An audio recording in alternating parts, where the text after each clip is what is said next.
ദൈവതിരുനാമത്തിന് മഹത്വമുണ്ടായിരിക്കട്ടെ.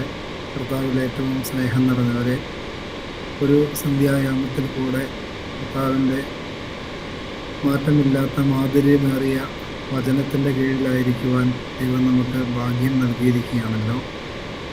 വിശുദ്ധ യോഹന്നാൻ്റെ സുവിശേഷം 6-ാം അധ്യായം 63-ാമത്തെ വാക്യം ഇപ്രകാരമാണ്: ഞാൻ നിങ്ങളോട് സംസാരിച്ച വചനങ്ങൾ ആത്മാവും ജീവനുമാണ്.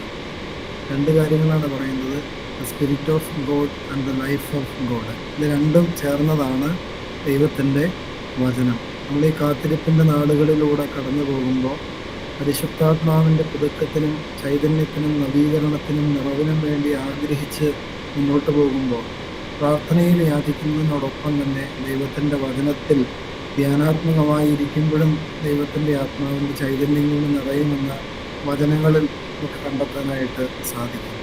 അതുകൊണ്ടാണ് അപ്പോസ്തല പ്രവൃത്തി 10-ാം അധ്യായം 44 മുതലുള്ള വാക്യങ്ങളിൽ അപ്പോസ്തലനായ പത്രോസ് വചനം പ്രഘോഷിച്ചു കൊണ്ടിരിക്കുമ്പോൾ വചനം കേട്ട എല്ലാവരും ദൈവാത്മാവിൽ നിറഞ്ഞുവെന്ന് എഴുതി വച്ചിരിക്കുക. അതുകൊണ്ട് പ്രിയപ്പെട്ടവരെ, ഈ രാത്രിയിൽ ദൈവത്തിൻ്റെ ചൈതന്യം കൊണ്ട് നിറയാൻ, ആത്മാവിൻ്റെ നിറവുള്ളവരായി തീരാനുള്ള ഒരു അവസരം കൂടെ ദൈവം നമുക്ക് നൽകിയിരിക്കുകയാണല്ലോ. ദൈവത്തോട് നന്ദിയോടുകൂടി ഈ സമയത്ത് നമുക്ക് ചിലവഴിക്കാം. പ്രാർത്ഥനാപൂർവം ഈ ബൈബിൾ പഠനം ആരംഭിക്കുകയാണ്.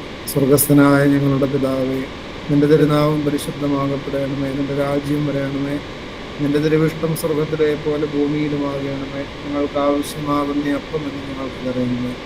ഞങ്ങളുടെ കടക്കാരോട് ഞങ്ങൾ ക്ഷമിച്ചതുപോലെ ഞങ്ങളുടെ കടങ്ങളും പാപങ്ങളും ഞങ്ങളോട് ക്ഷമിക്കണമേ. പരീക്ഷയിലേക്ക് ഞങ്ങളെ പ്രവേശിപ്പിക്കരുത്, എന്നെയോ ഞങ്ങളെ രക്ഷിച്ചുകൊള്ളണമേ. എന്തുകൊണ്ടെന്നാൽ രാജ്യവും ശക്തിയും മഹത്വവും എന്നേക്കും നിനക്കുള്ളതാകുന്നു. ആമേൻ. കൃപ നിറഞ്ഞ മറിയമേ, നിനക്ക് സമാധാനം.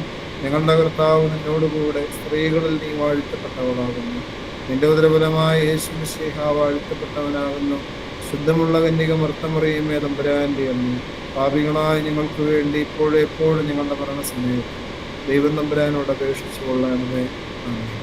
ഇന്നത്തെ വേദപഠനത്തിലേക്ക് എല്ലാവരെയും ദൈവനാമത്തിൽ സ്വാഗതം ചെയ്യുകയാണ്. വിശുദ്ധ മത്തായിയുടെ സുവിശേഷം 3-ാം അധ്യായമാണല്ലോ കഴിഞ്ഞ ആഴ്ച നാം പഠിച്ചത്. ഇന്ന് ദൈവാത്മാവിൽ ശരണപ്പെട്ടുകൊണ്ട് വിശുദ്ധ മത്തായിയുടെ സുവിശേഷം 4-ാം അധ്യായം പഠിക്കുവാനായിട്ട് ആഗ്രഹിക്കുകയാണ്.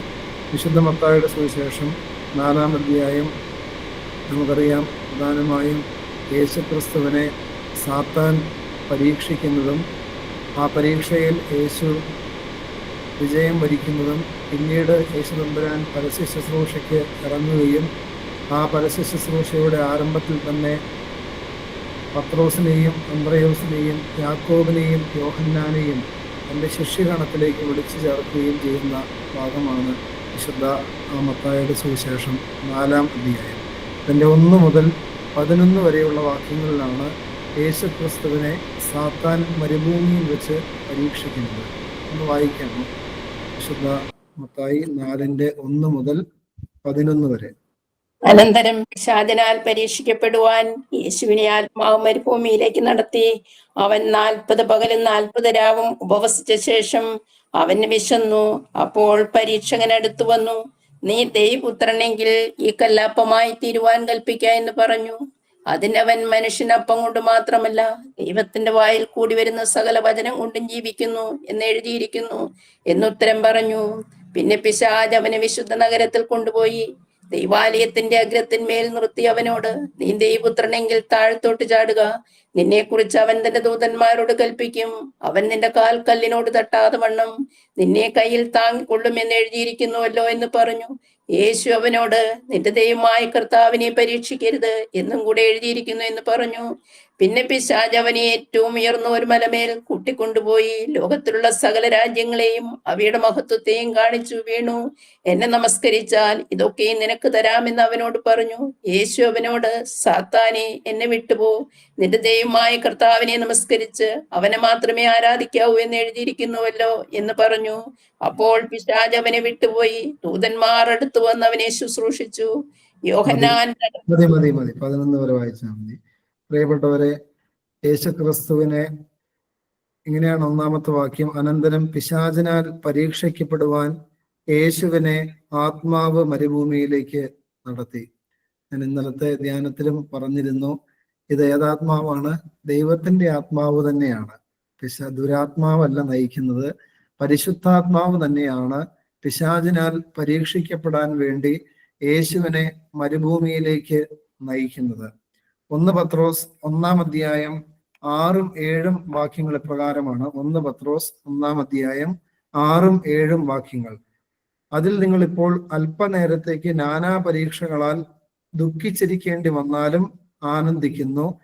അഴിഞ്ഞു പോകുന്നതും തീയിൽ ശോധന കഴിക്കുന്നതുമായ പൊന്നിനേക്കാൾ നിങ്ങളുടെ വിശ്വാസത്തിന്റെ പരിശോധന വിലയേറിയത് എന്ന യേശുക്രിസ്തുവിന്റെ പ്രത്യക്ഷതയെങ്കിൽ പുകഴ്ചയ്ക്കും തേജസ്സിനും മാനത്തിനുമായി കാണുവാൻ അങ്ങനെ ഇടവരും. അതുകൊണ്ട് ഈ ലോകത്ത് മനുഷ്യനായി ജനിക്കുന്ന, പ്രത്യേകിച്ച് ദൈവത്തെ പിൻപറ്റുന്ന, ദൈവത്തിന്റെ കൽപ്പനകളിലൂടെ നടക്കുന്നവർക്കെല്ലാം പരീക്ഷകൾ ഉണ്ടാവാനായിട്ടുള്ള സാധ്യതയുണ്ട്. അതായത് പരീക്ഷിക്കപ്പെടുന്നത് ദൈവമല്ല, പരീക്ഷിക്കുന്നത് ദൈവമല്ല, പരീക്ഷിക്കപ്പെടുന്നത് പരീക്ഷ അനുവദിക്കുന്നത് ദൈവമാണെങ്കിലും പരീക്ഷിക്കുന്നത് സാത്താനാണ്. ദൈവം എന്തിനാ അത് അനുവദിക്കുന്നതെന്ന് ചോദിച്ചാൽ അതിന് ഒത്തിരി കാരണങ്ങളുണ്ട്.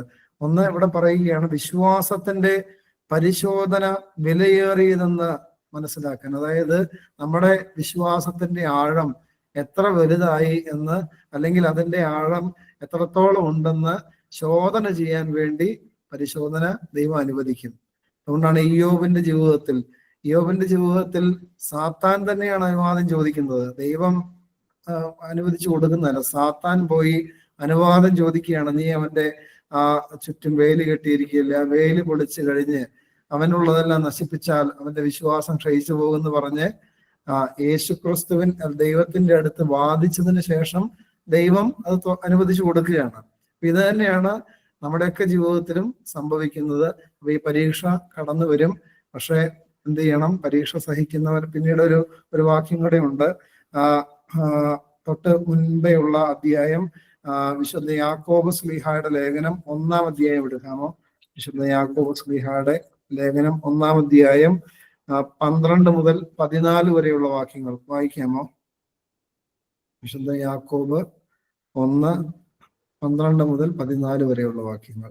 പരീക്ഷ സഹിക്കുന്ന മനുഷ്യൻ ഭാഗ്യവാൻ, അവൻ കൊള്ളാകുന്നവനായി തെളിഞ്ഞ ശേഷം കർത്താവ് തന്നെ സ്നേഹിക്കുന്നവർക്ക് വാഗ്ദത്തം ചെയ്ത ജീവകിരീടം പ്രാപിക്കും.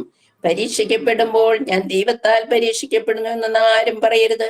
ദൈവം ദോഷങ്ങളാൽ പരീക്ഷിക്കപ്പെടാത്തവനാകുന്നു, താൻ ആരെയും പരീക്ഷിക്കുന്നതുമില്ല. ഓരോരുത്തൻ പരീക്ഷിക്കപ്പെടുന്നത് സ്വന്തം മോഹത്താൽ ആകർഷിച്ച് വശീകരിക്കപ്പെടുകയാലാകുന്നു. മോഹം ഗർഭം സഹിക്കുന്ന മനുഷ്യൻ ഭാഗ്യവാൻ എന്നാണ് ഇവിടെ എഴുതി വെച്ചിരിക്കുന്നത്. അപ്പൊ തീർച്ചയായിട്ടും പരീക്ഷകൾ കടന്നു വരാനായിട്ടുള്ള സാധ്യതയുണ്ട്. ഇപ്പൊ നമുക്കറിയാം, നമ്മളെല്ലാം പഠിച്ച് ഭൗതികമായ വിദ്യാഭ്യാസം നേടാനായിട്ട് വിവിധ സ്കൂളുകളിലും പിന്നീട് കോളേജുകളിലൊക്കെ പഠിച്ച് വന്നവരാണ്. ഇതിന്റെ എല്ലാം ഇയർ എൻഡിങ്ങിൽ എന്തുണ്ടായിരുന്നു? പരീക്ഷയുണ്ടായിരുന്നു. ഇവൻ എത്രത്തോളം പഠിച്ചു, ഇവന്റെ വിദ്യാഭ്യാസ നിലവാരം എത്ര ആയി എന്നൊക്കെ പരീക്ഷിക്കാൻ വേണ്ടിയിട്ട് എന്തുണ്ട്? ഈ ഭൗമിക മാതാപിതാക്കൾ ഈ പരീക്ഷയ്ക്ക് അനുവാദം കൊടുത്തു. ഇല്ല, ഏതെങ്കിലും അപ്പനും അമ്മയും പോണ്ട പരീക്ഷയ്ക്ക് പോകണ്ട, അവിടെ ഇരുന്നോ എന്ന് പറഞ്ഞ് വീട്ടിലിരുത്തിയോ? ആരും ഇരുത്തിയില്ല. അത് ആ മകനോടുള്ള സ്നേഹക്കുറവ് കൊണ്ടാണോ? അല്ല, അവനോട് സ്നേഹമുള്ളത് കൊണ്ടാണ്. അവന്റെ പഠന നിലവാരം എത്രത്തോളം ആയി എന്ന് അറിയാനുള്ള ടെസ്റ്റ് നടത്തുമ്പോൾ തീർച്ചയായിട്ടും അതിന് അനുവാദം മാതാപിതാക്കൾ കൊടുക്കാറുണ്ട്. ഇതേപോലെയാണ് ഇവിടെ പറയുകയാണ്, പരീക്ഷ സഹിക്കുന്ന മനുഷ്യൻ ഭാഗ്യവാൻ, അവൻ കൊള്ളാകുന്നവനായി തെളിഞ്ഞ ശേഷം കർത്താവ് തന്നെ സ്നേഹിക്കുന്നവർക്ക് വാഗ്ദത്തം ചെയ്ത ജീവകിരീടം പ്രാപിക്കും. കർത്താവ് എന്തിനാ ഇത് വിടുന്നത്? ഇവന്റെ വിശ്വാസം ദൃഢമായി കഴിഞ്ഞാൽ ജീവകിരീടം ഇവന് വേണ്ടി ക്രമീകരിക്കപ്പെട്ടിട്ടുണ്ട്. അതുകൊണ്ട് പ്രിയപ്പെട്ടവരെ, പരീക്ഷിക്കപ്പെടുമ്പോൾ, പിന്നീട് പറയുകയാണ്, പരീക്ഷിക്കപ്പെടുമ്പോൾ ഞാൻ ദൈവത്താൽ പരീക്ഷിക്കപ്പെടുന്നുവെന്ന് ആരും പറയരുത്. അപ്പൊ ദൈവമല്ല പരീക്ഷിക്കുന്നത്, സാത്താനാണ് പരീക്ഷിക്കുന്നത്. പിന്നീട് പറയുകയാണ്, ദൈവം ദോഷങ്ങളാൽ പരീക്ഷിക്കപ്പെടാത്തവൻ ആകുന്നു, താൻ ആരെയും പരീക്ഷിക്കുന്നുമില്ല. ഓരോരുത്തൻ പരീക്ഷിക്കപ്പെടുന്നത് സ്വന്തം മോഹത്താൽ ആകർഷിച്ച് വശീകരിക്കപ്പെടുന്നയാൽ ആകുന്നു. നമ്മുടെയൊക്കെ ഉള്ളിൽ പാപത്തിന്റെ എന്തെങ്കിലുമൊക്കെ ലാഞ്ചനകൾ കിടപ്പുണ്ടെങ്കിൽ തീർച്ചയായിട്ടും ഇത് മനസ്സിലാക്കാൻ സാത്താന് കഴിയും. ആ മേഖലയിൽ സാത്താൻ പരീക്ഷയായിട്ട് കടന്നു വരും. അതുകൊണ്ടാണ് പത്രോസിനെയും ശ്ലീഹന്മാരെയൊക്കെ പരീക്ഷിക്കുവാനായിട്ട് യേശുവിനോട് സാത്താൻ അനുവാദം ചോദിക്കുന്നുണ്ട്. ശീമോനെ ശീമോനെ, ഗോതമ്പ് പാറ്റുന്നത് പോലെ പാറ്റിക്കളയുവാൻ സാത്താൻ അനുവാദം ചോദിച്ചു. എന്നാൽ നിന്റെ വിശ്വാസം പോയി പോകാതിരിക്കേണ്ടതിന് ഞാൻ അനുവാദം കൊടുത്തില്ല എന്ന് യേശു പറയുകയാണ്. അതിനുശേഷം പിന്നീട് പറയുന്നുണ്ട്, യേശു ഗത്സമൻ തോട്ടത്തിൽ വെച്ച് ശിഷ്യന്മാരോട് പറയുന്നുണ്ട്, ഉണർന്നിരുന്ന് ആ പരീക്ഷയിൽ അകപ്പെടാതിരിക്കാൻ വേണ്ടി ഉണർന്നിരുന്ന് പ്രാർത്ഥിപ്പീൻ. അപ്പൊ ഇതാരെ പരീക്ഷിക്കുന്നത്? സാത്താനാണ് പരീക്ഷിക്കുന്നത്. പ്രിയപ്പെട്ടവരെ, അതുകൊണ്ട് പരീക്ഷകൾ വരുന്നത് സാത്താനിൽ നിന്നാണ്. പക്ഷെ ദൈവം അതിന് അനുവാദം കൊടുക്കും. അത് ദൈവത്തിന് നമ്മളുള്ള സ്നേഹക്കുറവ് കൊണ്ടല്ല, ദൈവവും എത്രത്തോളം നമ്മൾ ആഴപ്പെട്ടു എന്ന് സാത്താന്റെ വായിൽ നിന്ന് തന്നെ കേൾക്കാൻ വേണ്ടിയിട്ട്, അല്ലെങ്കിൽ നമ്മുടെ വായിൽ നിന്ന് തന്നെ കേൾക്കാൻ വേണ്ടി. അവസാനം യോബ് പറയുന്നില്ല, വലിയൊരു വിശ്വാസ പ്രഖ്യാപനം നടത്തുന്നില്ല. ദൈവം തന്നു, ദൈവം എടുത്തു, ദൈവത്തിന്റെ നാമം മഹത്വപ്പെടട്ടെ എന്ന് യോബ് പറയുക. എല്ലാം നഷ്ടപ്പെട്ട് കിടന്ന് ശരീരം മുഴുവനും വ്രണം ബാധിച്ച് വലിയ ദുഃഖത്തിലൂടെ കൂടെ ഇരുന്ന 4 സ്നേഹിതന്മാര് നിരന്തരം കുത്തുവാക്കുകൾ പറഞ്ഞ് മനസ്സിനെയും പ്രയാസപ്പെടുത്തിക്കൊണ്ടിരിക്കുമ്പോഴാണ് ഭാര്യ പറയുകയാണ്, പോയി ഇനിയും ദൈവഭക്തി മുറുകെ പിടിക്കാതെ പോയി തൂങ്ങി ചത്തുകൂടെ എന്നൊക്കെ ചോദിക്കുമ്പോഴാണ് അദ്ദേഹം പറയുന്നത്, ഞാൻ എൻ്റെ അമ്മയുടെ ഉദരത്തിൽ നിന്നും നഗ്നനായി വന്നു, ഞാൻ തിരിച്ച് ദൈവത്തിന്റെ അടുക്കിലേക്ക് നഗ്നനായി പോകും. ദൈവം തന്നു, ദൈവം എടുത്തു, ദൈവത്തിന്റെ നാമം മഹത്വപ്പെടട്ടെ എന്ന് പറഞ്ഞ് വിശ്വാസത്തിൽ അടിയുറച്ചു നിൽക്കുന്ന വ്യക്തിയെ നമുക്ക് ഇയ്യോബിൽ കണ്ടെത്താനായിട്ട് സാധിക്കും. അതുകൊണ്ട് യേശുവിനെ മരുഭൂമിയിലേക്ക് നയിക്കുന്നത് തീർച്ചയായിട്ടും പരിശുദ്ധാത്മാവാണ്. അതായത് 10ാം ക്ലാസ്സിലെ എക്സാമിന് വേണ്ടി മാതാപിതാക്കൾ വീട്ടിൽ നിന്ന് സ്കൂളിലേക്ക് മക്കളെ അയക്കുന്നത് പോലെ യേശുവിനെ പരിശുദ്ധാത്മാവ് മരുഭൂമിയിലേക്ക് സാത്താനാൽ പരീക്ഷിക്കപ്പെടാൻ വേണ്ടി അയക്കുകയാണ്. പ്രിയപ്പെട്ടവരെ, ഈ അയക്കുമ്പോൾ നമ്മൾ ശ്രദ്ധിക്കേണ്ടത്, ഭൗതികമായ എക്സാം ആണെങ്കിൽ നമ്മൾ പാഠപുസ്തകങ്ങളെല്ലാം നന്നായിട്ട് വായിച്ച് പഠിച്ച് ഹൃദയസ്ഥമാക്കിയിട്ട് പോയാൽ മതി. എന്നാൽ ഇവിടെ ഈ പരീക്ഷയിൽ ജയിക്കണമെങ്കിൽ എന്ത് വേണം? ഉണർന്നിരുന്ന് പ്രാർത്ഥിക്കുവാനായിട്ടാണുള്ള ആഹ്വാനമാണ് കർത്താവ് യേശു തരുന്നത്. അതുകൊണ്ടാണ് മരുഭൂമിയിൽ പോയി കർത്താവ് അവിടെ എവിടെയെങ്കിലും കയറി കിടന്ന് ഉറങ്ങുകയാണ് ചെയ്തത്? അല്ല, അവിടെ ഉപവാസം എടുത്ത് രാവും പകലും ഒരു തുള്ളി വെള്ളം പോലും കുടിക്കാതെ ഉപവാസം എടുത്ത് പ്രാർത്ഥിച്ചു കൊണ്ടിരിക്കുകയാണ്. ഈ പ്രാർത്ഥന പൂർത്തീകരിക്കപ്പെടുന്ന നാളുകളിലാണ് സാത്താൻ കടന്നു വരുന്നത്. അങ്ങനെ സാത്താൻ കടന്നു വന്ന് എങ്ങനെയാണ്? അവന് 40 പകലും 40 രാവും ഉപവസിച്ച ശേഷം അവന് വിശന്നു. കണ്ടോ? മനുഷ്യനിലെ ഒരു വൈകാരിക അനുഭവമാണ് വിശപ്പ്. അവന്റെ ഒരു ബേസിക് നീഡ് കൂടെയാണ് വിശപ്പ്. അപ്പൊ ഈ വിശന്ന ആ സാഹചര്യത്തിൽ ആര് വരികയാണ്? സാത്താൻ വരികയാണ്. അപ്പൊ എന്ത് തരത്തിലുള്ള വിശപ്പ് ജീവിതത്തിലുണ്ടോ, ആ വിശപ്പിന്റെ സാന്നിധ്യം മനസ്സിലാക്കി സാത്താൻ തീർച്ചയായിട്ടും പരീക്ഷയായിട്ട് കടന്നു വരും. യേശുവിലെ പൂർണ്ണ മനുഷ്യനിലെ ആ ഒരു ബലഹീനമായ അവസ്ഥയിലേക്ക്, അതായത് വിശപ്പ്, മനുഷ്യന്റെ ഒക്കെ ബലഹീനതയാണ് വിശപ്പ്. പ്രിയപ്പെട്ടവരെ, അത് മനസ്സിന്റെ വിശപ്പാകാം, ശരീരത്തിന്റെ വിശപ്പാകാം, ആത്മാവിന്റെ വിശപ്പാകാം, ലോകത്തോടുള്ള വിശപ്പാകാം, ജഡത്തോടുള്ള ആഗ്രഹങ്ങളാകാം. ഈ ആഗ്രഹങ്ങളൊക്കെ ഉണ്ടെങ്കിൽ ഉറപ്പായിട്ടും എന്താണ്? അവിടെ ഒരു പരീക്ഷ ഉറപ്പായിട്ടും നമുക്ക് പ്രതീക്ഷിക്കാം. ആ പരീക്ഷയിലൊക്കെ ജയിക്കണമെങ്കിൽ തീർച്ചയായിട്ടും നല്ല ഉണർന്നിരുന്ന് പ്രാർത്ഥിക്കുന്ന മനുഷ്യരായി ജീവിക്കാനായിട്ട് ശ്രദ്ധിക്കണം. യേശുവിന്റെ 2ാമത്തെ വരവിന് മുന്നോടിയായിട്ട് നിങ്ങൾ എങ്ങനെ ഇരിക്കണമെന്ന് കർത്താവ് പറയുന്നുണ്ട്. അത് നമ്മൾ പാടിക്കൊണ്ടിരിക്കുന്നത് അല്ലെ?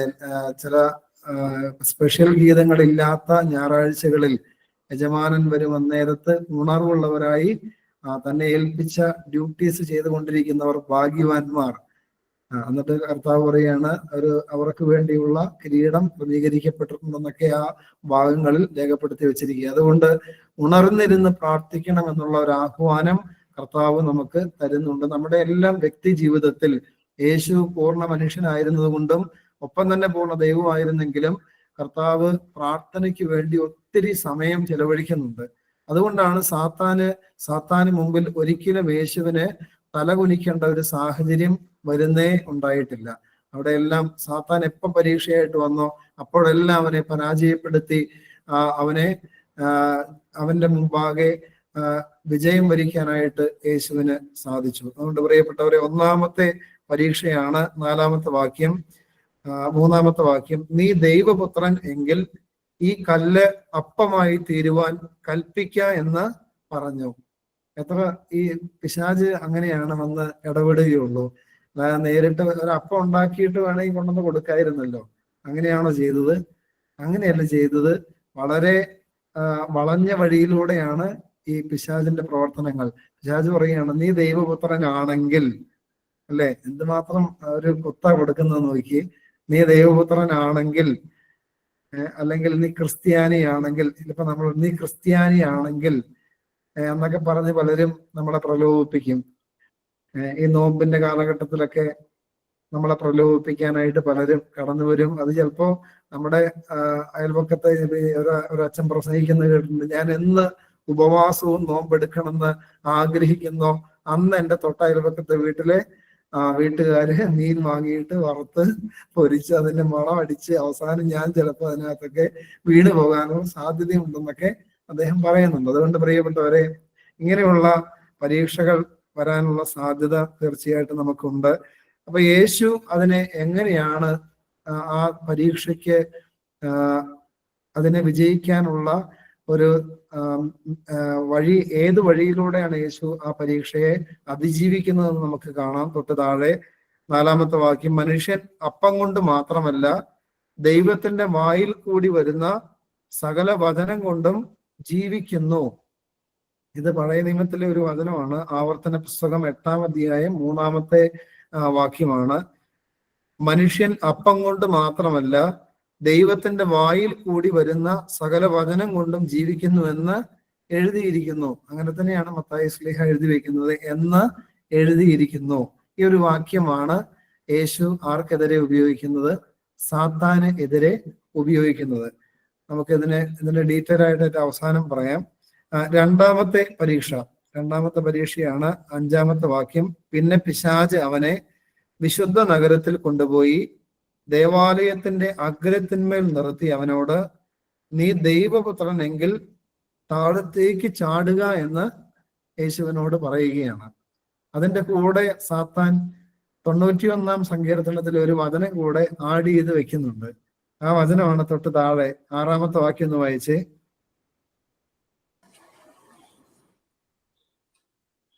ആറാമത്തെ വാക്യം, ദൈവപുത്രനെങ്കിൽ താഴത്തോട്ട് ചാടുക, നിന്നെ കുറിച്ച് അവൻ തന്റെ ദൂതന്മാരോട് കൽപ്പിക്കും, അവൻ നിന്റെ കാൽ കല്ലിനോട് തട്ടാതെ വണ്ണം നിന്നെ കയ്യിൽ താങ്ങിക്കൊള്ളും എന്ന് എഴുതിയിരിക്കുന്നുവല്ലോ. 91-ാം സങ്കീർത്തനം 11-12 വാക്യങ്ങൾ. അതായത് വേദപുസ്തകത്തിലെ വചനം ആരാണ് ഉപയോഗിക്കുന്നത്? യേശു നേരത്തെ വചനം പറഞ്ഞ് എന്ന് എഴുതിയിരിക്കുന്നു. ഇവിടെ സാത്താൻ എടുത്ത് ഉപയോഗിക്കുകയാണ്. നിന്നെ കുറിച്ച് അവൻ തന്റെ ദൂതന്മാരോട് കൽപ്പിക്കും, അവൻ നിന്റെ കാൽ കല്ലിനോട് തട്ടാതെ വണ്ണം നിന്നെ കയ്യിൽ താങ്ങിക്കൊള്ളുമെന്ന് എഴുതിയിരിക്കുന്നുവല്ലോ എന്ന് പറഞ്ഞു. പ്രിയപ്പെട്ടവരെ, അപ്പൊ സാത്താനും എന്തെടുത്ത് ഉപയോഗിക്കും? കർത്താവിന്റെ വചനം ഉപയോഗിക്കും. പക്ഷെ കർത്താവ് ഉപയോഗിക്കുന്ന ശരിയായ അർത്ഥത്തിലോ ശരിയായ ആന്തരികമായ ഒരു അവസ്ഥയിലോ ആണോ ഉപയോഗിക്കുന്നത്? അല്ല, അത് വളച്ചൊടിച്ച് വചനത്തിന്റെ യഥാർത്ഥ അർത്ഥം മറച്ചു വെച്ചിട്ടാണ് സാത്താൻ വചനം ഉപയോഗിക്കുള്ളൂ. അതുകൊണ്ടാണ് അപ്പോസ്തല പ്രവൃത്തി 20-ാം അധ്യായം 29-ാമത്തെ വാക്യത്തിൽ അപ്പോസ്തലനായ പൗലോസ് താൻ പോയ സഭകളോടൊക്കെ ഒരു മുന്നറിയിപ്പ് കൊടുക്കുന്നുണ്ട്. എടുത്ത് വായിക്കാമോ? അപ്പോസ്തല പ്രവൃത്തി 20-ാം അധ്യായം 29 എടുത്ത് വായിക്കാമോ? അപ്പോസ്തല പ്രവൃത്തി 20-ന്റെ-29. ഞാൻ പോയ ശേഷം ആട്ടിൻകൂട്ടത്തെ ആദരിക്കാത്ത കൊടിയ ചെന്നായ്ക്കൾ നിങ്ങളുടെ ഇടയിൽ കടക്കുമെന്ന് ഞാൻ അറിയുന്നു. ഒരു വാക്യം കൂടെ വായിച്ചേ. ശിഷ്യന്മാരെ തങ്ങളുടെ പിന്നാലെ വലിച്ചു കളവാനായി വിപരീത ഉപദേശം പ്രസ്താവിക്കുന്ന പുരുഷന്മാർ നിങ്ങളുടെ ഇടയിൽ നിന്ന് എഴുന്നേൽക്കും. അതുകൊണ്ട് ഉണർന്നിരിപ്പിൻ. മതി. അതായത് ഇങ്ങനെ പറയുന്നത്, ഞാൻ പോയ ശേഷം ആട്ടിൻകൂട്ടത്തെ ആദരിക്കാത്ത കൊടിയ ചെന്നായ്ക്കൾ നിങ്ങളുടെ ഇടയിൽ കടക്കുമെന്ന് ഞാൻ അറിയുന്നു. അതായത് കൊടിയ ചെന്നായ്ക്കളായിട്ടാണ് കടന്നു വരുന്നത്. പക്ഷെ ആട്ടിൻതോലിട്ട ചെന്നായ്ക്കളായിരിക്കും. ചെന്നായാണെന്ന് ദൈവജനത്തിന് മനസ്സിലാവില്ല. അതിന്റെ താഴെ പറയുകയാണ്, ശിഷ്യന്മാരെ തങ്ങളുടെ പിന്നാലെ വലിച്ചു കളയുവാനായി വിപരീത ഉപദേശം പ്രസ്താവിക്കുന്ന പുരുഷന്മാർ നിങ്ങളുടെ ഇടയിൽ നിന്ന് എഴുന്നേൽക്കും. വിപരീത ഉപദേശം, അതായത് ദൈവവചനം വളച്ചൊടിച്ച് അതിന്റെ യഥാർത്ഥ അർത്ഥം മറച്ചു വെച്ചിട്ട് സ്വന്തം ഉദരത്തിന്റെ ലാഭത്തിന് വേണ്ടിയോ അല്ലെങ്കിൽ സ്വന്തം നേട്ടങ്ങൾക്ക് വേണ്ടിയോ ഒക്കെ ദൈവവചനം വളച്ചൊടിച്ച് സാത്താനാൽ പ്രചോദിതരായിട്ട് ഉള്ള ആളുകൾ കടന്നു വരുമെന്ന് സാക്ഷാൽ പൗലോസ്ലീഹ തന്നെ മുന്നറിയിപ്പ് തരുന്നുണ്ട്. അത് ഏതാത്മാവിലാ കടന്നു വരുന്നത്? 1 യോഹന്നാൻ 4-ാം അധ്യായം കൂടെ എടുക്കാമോ?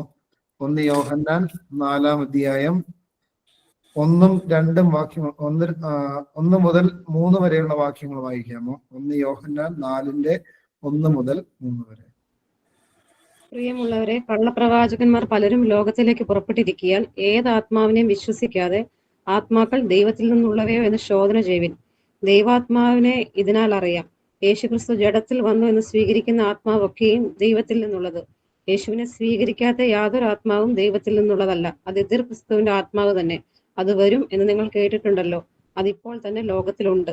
കണ്ടോ? അതുകൊണ്ടാണ് യേശു ഒരു ഏകവും കാതോലികവും അപ്പോസ്തോലികമായൊരു സഭ സ്ഥാപിച്ചു. എന്നാൽ ഇന്ന് ഈ കൊച്ചു കേരളത്തിൽ തന്നെ ഏതാണ്ട് 3000-ഓളം ക്രൈസ്തവ വിഭാഗങ്ങൾ ഉണ്ടെന്നാണ് ഞാൻ ഒരിടത്ത് വായിച്ച് മനസ്സിലാക്കിയത്. ഒന്ന് ആലോചിച്ച് നോക്കിയ പ്രിയപ്പെട്ടവരെ, ഇത്രമേൽ സഭ ശിഥിലീകരിക്കപ്പെടാൻ ഇടയായത് എന്തുകൊണ്ടാണ്? കള്ളപ്രവാചകന്റെ ആത്മാവുമായിട്ട് കടന്നു വന്ന വ്യക്തികളിലൂടെ ആ വചനത്തിന് കാതുകൊടുക്കാനും അങ്ങനെ ഉണ്ടായിരുന്ന സത്യവിശ്വാസമെല്ലാം യേശു പറയുന്നുണ്ട്, പരീശന്മാരുടെയും സാധുക്യരുടെയും പുളിച്ച മാവിനെ സൂക്ഷിച്ചുകൊള്ളുവിൻ. എന്ത് ഈ പുളിച്ച മാവിന്റെ പ്രത്യേകത? പുളിക്കാത്ത ഒരു 10 കിലോ മാവിനകത്തേക്ക് ഒരു അല്പം പുളിച്ച മാവ് ഇട്ട് കഴിഞ്ഞാൽ പിറ്റേ ദിവസത്തേക്ക് എല്ലാം പുളിക്കും. ഇതുപോലെയാണ് 99% സത്യവിശ്വാസം ഉള്ളവൻ 1% ഈ അബദ്ധ വിശ്വാസത്തിന് ചെവി കൊടുത്താൽ അത് മുഴുവനും പൊളിച്ചു പോയി അവനും ആ തെറ്റായ വിശ്വാസത്തിന്റെ പുറകെ പോകാനുള്ള സാധ്യതയുണ്ട്. അതുകൊണ്ടാണ് ജാഗ്രതയോടുകൂടെ ഇരിക്കണമെന്ന് പറയുന്നത്. പിന്നീട് ഒരു മുന്നറിയിപ്പ് തരികയാണ്, ആത്മാക്കൾ ദൈവത്തിൽ നിന്നുള്ളവയോ എന്ന് ശോധന ചെയ്യുകയും. അപ്പൊ നമ്മുടെ അടുത്ത് ഒരാൾ വചനമായിട്ടൊക്കെ അല്ലെങ്കിൽ വേദപുസ്തകമൊക്കെ ആയിട്ട് വരുമ്പോൾ ഇത് ഏത് ആത്മാവിലുള്ളതാണെന്ന് മനസ്സിലാക്കാനായിട്ട് പരിശ്രമിക്കണം. അപ്പോ യേശു ക്രിസ്തു ജഡത്തിൽ വന്നു എന്ന് സ്വീകരിക്കുന്ന ആത്മാവ് ഒക്കെയും ദൈവത്തിൽ നിന്ന് ഉള്ളത്. യേശു ക്രിസ്തു എങ്ങനെ വന്നു എന്നുള്ളതാണ്. ജഡത്തിൽ വന്നു എന്ന് സ്വീകരിക്കുന്ന ആത്മാവൊക്കെയും, അതായത് കന്യകമറിയാമിൽ നിന്ന് ജഡം ധരിച്ച് ഈ ലോകത്തിലേക്ക് വന്നു. അപ്പൊ അങ്ങനെയെങ്കിൽ കന്യകമറിയാമിനെ മാറ്റി നിർത്തിക്കൊണ്ടുള്ള ഒരു ഉപദേശമായിട്ട് വന്നാൽ സ്വീകരിക്കാൻ പറ്റുമോ?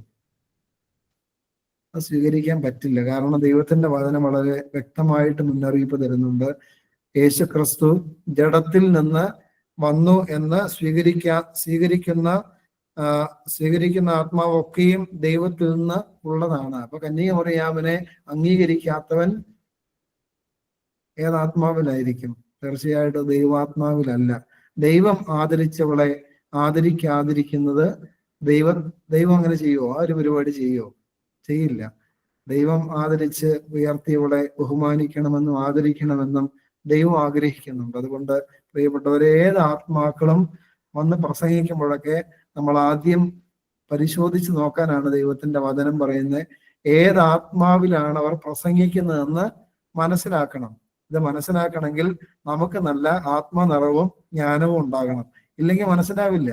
അതുകൊണ്ടാണ് ഈ പെന്തിക്കോസ്തിയിലൊക്കെ കാത്തിരുന്ന് പ്രാർത്ഥിച്ച് ദൈവാത്മാവിന്റെ ചൈതന്യം കൊണ്ട് നിറയണമെന്ന് പിതാക്കന്മാര് ആഗ്രഹിക്കുന്നതും അതിനുവേണ്ടിയുള്ള സാഹചര്യങ്ങൾ ഒരുക്കുന്നതും. പെന്തിക്കോസ്തി ശുശ്രൂഷ ഈ ആത്മാവിന്റെ ചൈതന്യം കൊണ്ട് നിറയാൻ വേണ്ടിയിട്ടാണ് ക്രമീകരിക്കപ്പെട്ടിരിക്കുന്നത്. അതുകൊണ്ട് പ്രിയപ്പെട്ടവരെ, രണ്ടാമത്തെ പരീക്ഷ ദേവാലയത്തിന്റെ അഗ്രത്തിൽ കയറ്റി നിർത്തി അവിടെ നിന്ന് താഴത്തേക്ക് എടുത്തു ചാടാനാണ്. അതായത് സാഹസിക കൃത്യങ്ങൾ ചെയ്യാനുള്ള ഒരു പ്രലോഭനം. അങ്ങനത്തെ പ്രലോഭനങ്ങൾ നമുക്കൊക്കെ വരാറുണ്ട്. ആളുകളുടെ മുമ്പിൽ ഷൈൻ ചെയ്യാൻ വേണ്ടി അല്ലെങ്കിൽ അവരെ ആകർഷിക്കാൻ വേണ്ടിയൊക്കെ ഈ പിശാചിന്റെ പ്രലോഭനങ്ങൾ തീർച്ചയായിട്ടും നമുക്ക് മുമ്പിൽ കടന്നു വരാനായിട്ട് സാധ്യതയുണ്ട്. ഇപ്പൊ നമ്മൾ ഈ കണ്ടു കാണും, പലയിടത്തും ന്യൂസ് നിങ്ങൾ കേട്ട് കാണും. അതായത് ഈ റീൽസ് ഒക്കെ എടുക്കാൻ വേണ്ടിയിട്ട് ഇപ്പോഴത്തെ ന്യൂജൻ പിള്ളേരൊക്കെ ഈ മലയുടെ മുകളിലൊക്കെ പോയി നിന്നിങ്ങനെ സൈഡിലൂടെ എടുക്കും, പിന്നെ അവര് നേരെ ആ മലയിടുക്കിലേക്ക് വീണ് മരിച്ചു എന്നൊക്കെ എഴുതി വെച്ചിരിക്കുന്നത് കണ്ടു കാണും. പ്രിയപ്പെട്ടവർ, ഇതൊക്കെ ഒരു പൈശാചിക പ്രലോഭനമാണ്. തന്നെത്താൻ സമൂഹ മധ്യേ ഉയർത്താൻ വേണ്ടിയിട്ടുള്ള പരിപാടികൾ നടത്തി അവസാനം സ്വന്തം ജീവൻ നഷ്ടപ്പെടുന്നത് അവസ്ഥയിലേക്ക് പോകുന്നതൊക്കെ നമുക്ക് കണ്ടെത്താനായിട്ട് സാധിക്കും. അതുകൊണ്ട് പ്രിയപ്പെട്ടവരെ, എങ്ങനെ ഒരു പ്രലോഭനം വന്നാൽ അതിനെ അതിജീവിക്കാനായിട്ട് ശ്രദ്ധിക്കണം. പിന്നീട് യേശു അതിന് മറുപടി പറയുകയാണ്. 7-ാമത്തെ വാക്യം, നിന്റെ ദൈവമായ കർത്താവിനെ പരീക്ഷിക്കരുത് എന്നും കൂടെ എഴുതിയിരിക്കുന്നുവെന്ന് പറഞ്ഞു. ആവർത്തന പുസ്തകം 6-ാം അധ്യായം 16-ാമത്തെ വാക്യമാണ് സാത്താനെതിരെ യേശു തമ്പുരാൻ ഉപയോഗിക്കുന്നത്. പിന്നീട് 3-ാമത്തെ പരീക്ഷ, യേശുവിനെ പിശാച് ഏറ്റവും ഉയർന്ന ഒരു മലമേൽ കൂട്ടിക്കൊണ്ടുപോയി ലോകത്തിലുള്ള സകല രാജ്യങ്ങളെയും അവയുടെ മഹത്വത്തെയും കാണിച്ചു. വീണ് എന്നെ നമസ്കരിച്ചാൽ ഇതൊക്കെയും നിനക്ക് തരാമെന്ന് അവനോട് പറഞ്ഞു. പ്രിയപ്പെട്ടവരെ, യേശു എല്ലാം കേട്ടിട്ട് ചാടി വീണ് നമസ്കരിച്ചോ? നമസ്കരിച്ചില്ല. യേശു പറയുകയാണ്, സാത്താനെ, എന്നെ വിട്ടുപോ, നിന്റെ ദൈവമായ കർത്താവിനെ നമസ്കരിച്ച് അവനെ മാത്രമേ ആരാധിക്കാവൂ എന്ന് എഴുതിയിരിക്കുന്നുവല്ലോ. ഇതെല്ലാം പഴയ നിയമത്തിലെ, പ്രത്യേകിച്ച് ആവർത്തന പുസ്തകത്തിലെ 3 വചനങ്ങൾ എടുത്തിട്ടാണ് സാത്താനെ എന്ത് ചെയ്യുന്നത്? യേശു പരാജയപ്പെടുത്തുന്നത്. അതിനുശേഷം നിങ്ങൾ വായിച്ചാൽ മതി 11-ാമത്തെ വാക്യം, അപ്പോൾ പിശാച് അവനെ വിട്ടുപോയി, ദൂതന്മാർ അടുത്ത് വന്ന് അവനെ ശുശ്രൂഷിച്ചു. എപ്പോഴാ വിട്ടുപോയത്?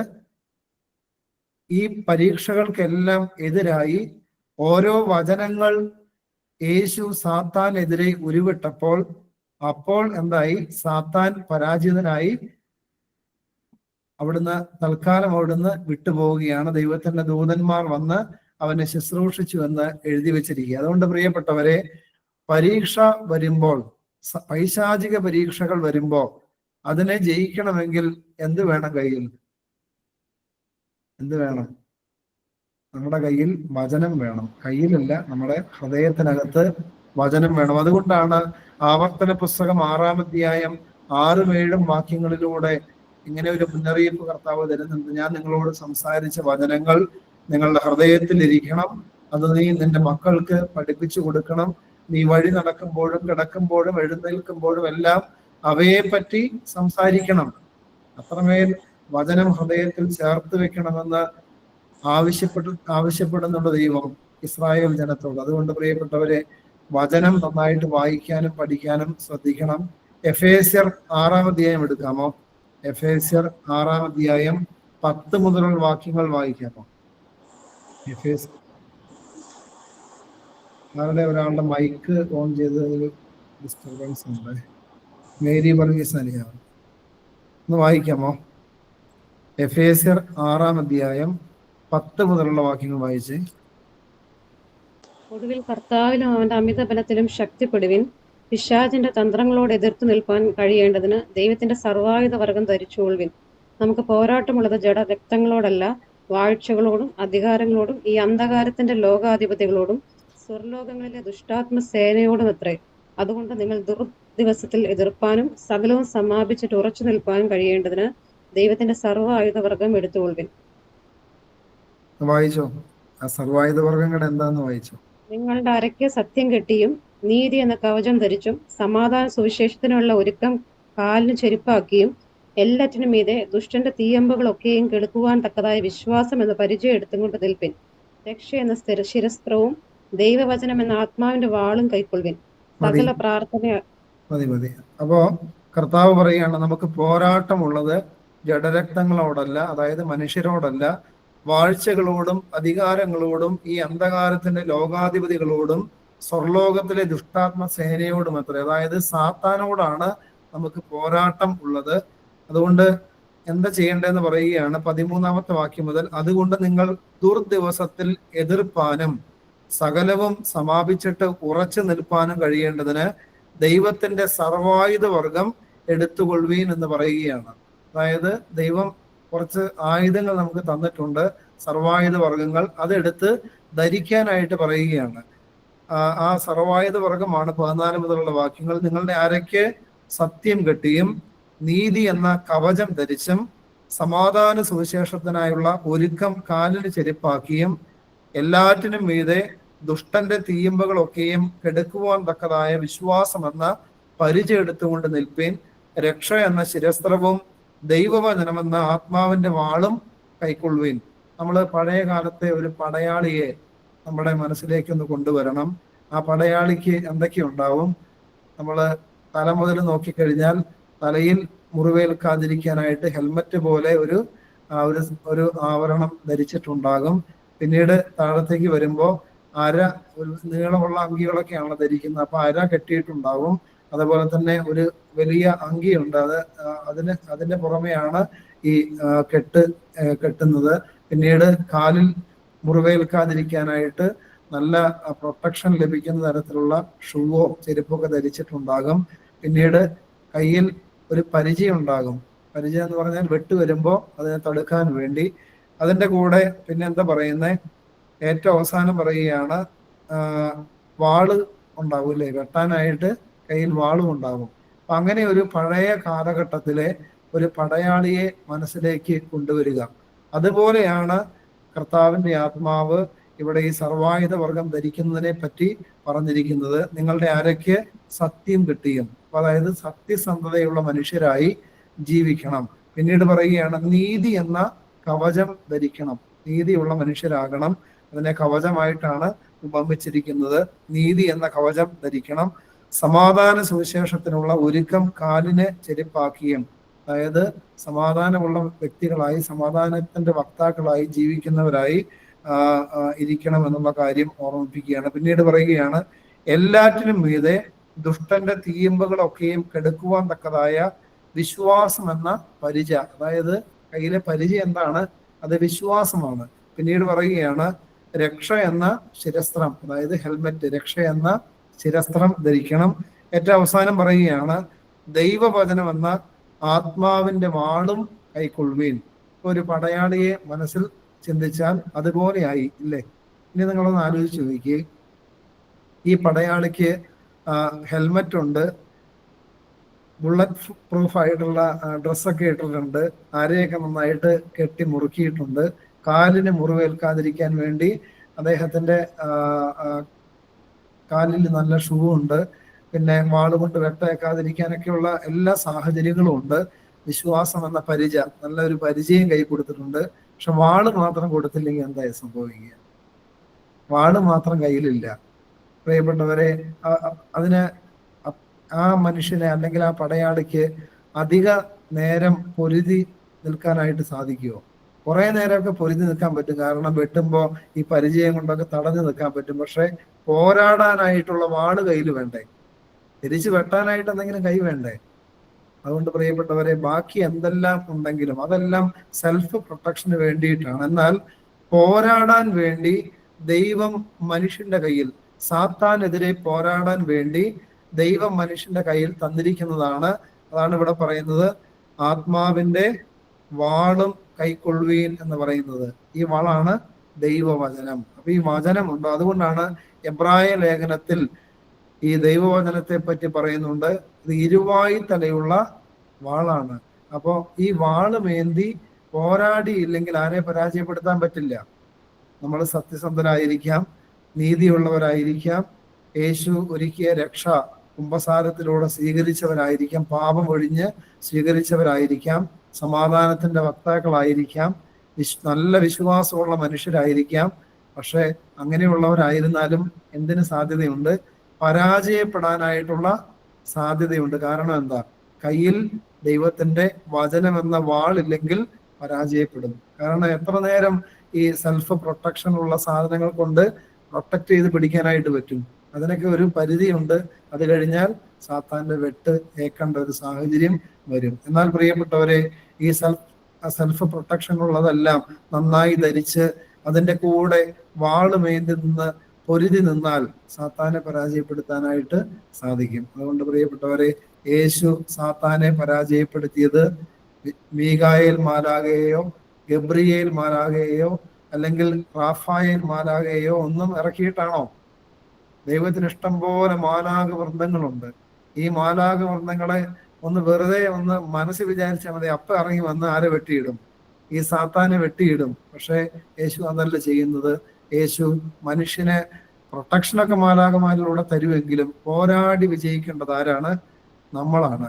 അതുകൊണ്ടാണ് കയ്യിനോട് ദൈവം പറയുന്നുണ്ട്, കയ്യിനെ പാപം നിന്റെ പടിവാതിൽക്കൽ കിടപ്പുണ്ട്, അതിന് നിന്നോടാണ് മോഹമുള്ളത്, നീ അതിനെ കീഴടക്കണമെന്ന് ദൈവം ആദ്യത്തെ ഒരു മുന്നറിയിപ്പ് കയ്യിന് കൊടുക്കുന്നുണ്ട്. പക്ഷെ കയ്യിന് എന്ത് സംഭവിച്ചു?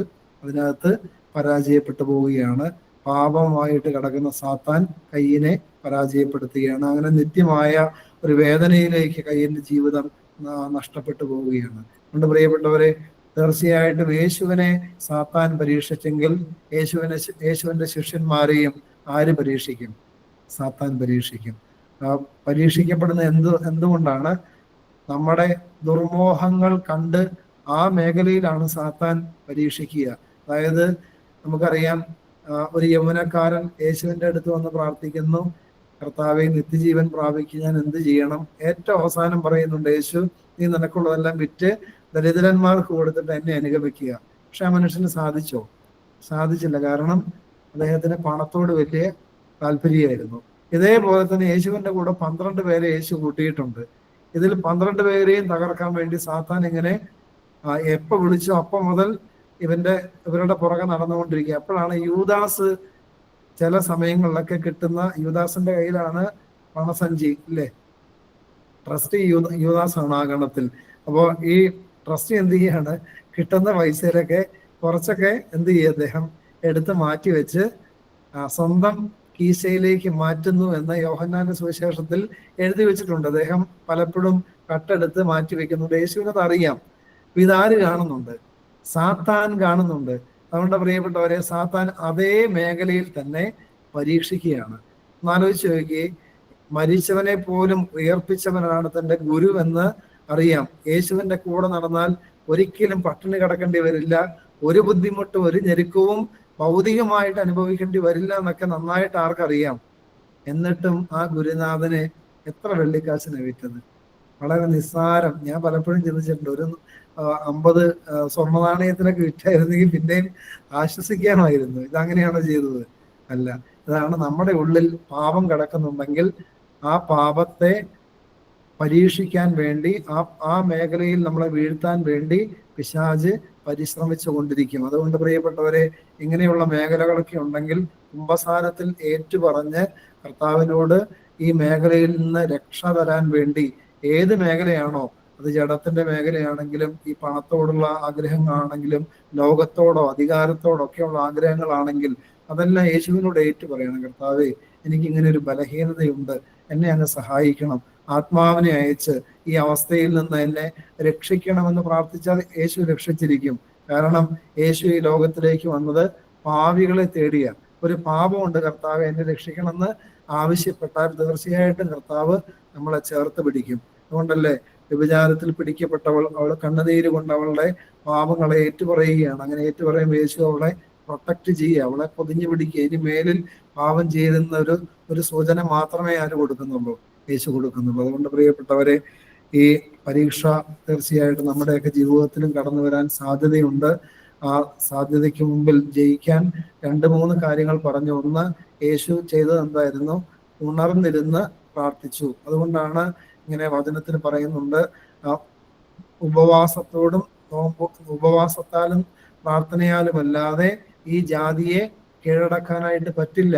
നമുക്ക് നന്നായിട്ട് ഉപവാസമൊക്കെ എടുത്ത് പ്രാർത്ഥിച്ച് അതിൻ്റെ കൂടെ ദൈവവചനം എന്ന വാളും കയ്യിലേന്തി നിന്നാൽ ഈ സാത്താൻ നമ്മുടെ അയൽവക്കത്ത് പോലും എത്താനായിട്ട് ഇടവരില്ല. കാരണം വചനം സാത്താന് ഏറെ പ്രഹരം ഏൽപ്പിക്കുന്നതാണ്. വചനം ഉപയോഗിക്കുമ്പോൾ അവന് വെട്ടുകൊള്ളും. അതുകൊണ്ടാണ് അവൻ യേശുവിനെ വിട്ട് പോയി എന്ന് എഴുതി വച്ചിരിക്കുന്നത്. അതുകൊണ്ട് പ്രിയപ്പെട്ടവരെ, ദൈവത്തിന്റെ വചനത്തിന്റെ ആവശ്യകത എത്രയധികമാണെന്ന് നമ്മൾ മനസ്സിലാക്കണം. അതുകൊണ്ടാണ് രാപ്പകൽ ഇത് വായിച്ച് ധ്യാനിക്കുന്നവൻ ഭാഗ്യവാൻ എന്ന് പറയുന്നത്. വെളിപാട് പുസ്തകം 1:3 പറയുന്നുണ്ട്, ഇത് വായിക്കുകയും ഇത് വായിച്ച് കേൾപ്പിക്കുകയും ചെയ്യുന്നവൻ ഭാഗ്യവാൻ എന്ന് എഴുതി വച്ചിരിക്കുക. അതുകൊണ്ട് ആ കാര്യങ്ങളെല്ലാം പ്രത്യേകം ശ്രദ്ധിക്കണമേ. അതിനുശേഷം യേശുക്രിസ്തു പരസ്യ ശുശ്രൂഷയ്ക്ക് ഇറങ്ങുകയാണ്. 12 മുതലുള്ള വാക്യങ്ങൾ ഒന്ന് വായിക്കാമോ? 12 മുതൽ 17 വരെയുള്ള വാക്യങ്ങൾ. യോഹന്നാൻ തടവിലായി എന്ന് കേട്ടാറെ അവൻ ഗലീലയ്ക്ക് വാങ്ങിപ്പോയി. നസറേത്ത് വിട്ട് സെബൂലിന്റെയും നഫ്താലിയുടെയും മന്ത്രികളിൽ കടൽക്കരയുള്ള കഫർന്നഹൂമിൽ ചെന്ന് പാർത്തു. സെബൂലുൻ ദേശവും നഫ്താലി ദേശവും കടൽക്കരയിലും യോർദാനക്കരയുമുള്ള നാടും ജാതികളുടെ ഗലീലയും ഇങ്ങനെ ഇരുട്ടിലിരിക്കുന്ന ജനം വലിയൊരു വെളിച്ചം കണ്ടു. മരണത്തിന്റെ ദേശത്തിലും നെടലിലും ഇരിക്കുന്നവർക്ക് പ്രകാശം ഉദിച്ചു എന്ന് യെശയ്യാ പ്രവാചകൻ മുഖാന്തരം അരുളിച്ചെയ്ത് നിവൃത്തിയാകുവാൻ ഇടവന്നു. അന്നു മുതൽ യേശു സ്വർഗരാജ്യം സമീപിച്ചിരിക്കാൻ മാനസാന്തരപ്പെടുവീൻ എന്ന് പ്രസംഗിച്ചു തുടങ്ങി. യോഹന്നാൻ സ്നാപകനും തന്റെ ശുശ്രൂഷ ആരംഭിക്കുമ്പോ അദ്ദേഹം വിളിച്ചു പറയുന്നത് എന്താണ്? സ്വർഗരാജ്യം സമീപിച്ചിരിക്കാൻ മാനസാന്തരപ്പെടുവീൻ എന്നുള്ള ആഹ്വാനമാണ്. അതേ വചനം തന്നെയാണ് യേശുവും ഉപയോഗിക്കുന്നത്. സ്വർഗരാജ്യം സമീപിച്ചിരിക്കാൻ മാനസാന്തരപ്പെടുവീൻ എന്ന് പ്രസംഗിച്ചു തുടങ്ങി. അപ്പോൾ സമീപിച്ചു കൊണ്ടിരിക്കുന്ന സ്വർഗരാജ്യത്തിൽ പ്രവേശിക്കണമെങ്കിൽ എന്ത് വേണം? മാനസാന്തരം വേണം. അതായത് ചെയ്തു പോയ തെറ്റുകളും പാപങ്ങളും പിഴകളും കർത്താവിന്റെ സന്നിധിയിൽ ഏറ്റുപറഞ്ഞ് അനുതപിച്ച് അവന്റെ അടുക്കലേക്ക് വരുന്നതിന് പറയുന്ന പേരാണ് മാനസാന്തരം. ഇത് മറച്ചു പിടിച്ചാലോ? അതിനെപ്പറ്റി പറയുന്നുണ്ട്. സദൃശവാക്യം 28:13. അതായത് തന്റെ ലംഘനങ്ങളെ പാപങ്ങളെ മറച്ചു വെക്കുന്നവന് ശുഭം വരികയില്ല, അത് ഏറ്റുപറയുന്നവന് കരുണ ലഭിക്കും. അതുകൊണ്ട് പ്രിയപ്പെട്ടവരെ, യേശുവിന്റെ രാജ്യത്തെ പ്രവേശിക്കണമെങ്കിൽ നിർമ്മലരും നിഷ്കളങ്കരുമായ മനുഷ്യരായി തീരാതെ കയറാൻ പറ്റില്ല.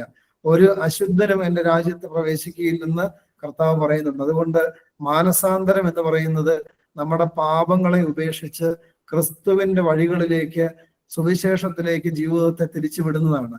അങ്ങനെയെങ്കിൽ അതെല്ലാം ഏറ്റുപറഞ്ഞ് ഉപേക്ഷിക്കണം. അങ്ങനെ ഉപേക്ഷിക്കുമ്പോൾ തീർച്ചയായിട്ടും സമീപിച്ചു കൊണ്ടിരിക്കുന്ന സ്വർഗരാജ്യത്തിലെ അംഗങ്ങളായി തീരുവാനായിട്ട് നമുക്ക് ഓരോരുത്തർക്കും കഴിയും. അങ്ങനെ യേശു തന്റെ സുവിശേഷം ആരംഭിക്കുകയാണ്. പിന്നീട് 18 മുതൽ 25 വരെയുള്ള വാക്യങ്ങളിൽ യേശു തമ്പുരാൻ ഗലീല കടൽപ്പുറത്തുകൂടെ നടന്ന് യേശു 4 ശിഷ്യന്മാരെ വിളിച്ചു ചേർക്കുകയാണ്. സഹോദരന്മാരായ പത്രയോസിനെയും അന്ത്രയോസിനെയും പിന്നീട് സെബേദി എന്ന് പറയുന്ന ആളുടെ മക്കളായ യാക്കോബിനെയും യോഹന്നാനെയും. നിങ്ങൾ ശ്രദ്ധിച്ചാൽ മതി, ഈ 4 പേരും വെറുതെ ഇരുന്ന് സൊറ പറഞ്ഞുകൊണ്ടിരുന്ന ആളുകളാണോ? അല്ല, അവര് അധ്വാനിച്ചു കൊണ്ടിരുന്ന മനുഷ്യരാ. യേശു ആരെയെങ്കിലും പോയി വിളിച്ചിട്ടുണ്ടോ? അവരെല്ലാം നല്ല അധ്വാനശീലമുള്ളവരായിരുന്നു. അതുകൊണ്ട് ദൈവവിളിയുടെ ഒരു അടിസ്ഥാന ഘടകം അധ്വാനശീലരായ മനുഷ്യരാകണമെന്ന് നമ്മൾ മനസ്സിലാക്കണം.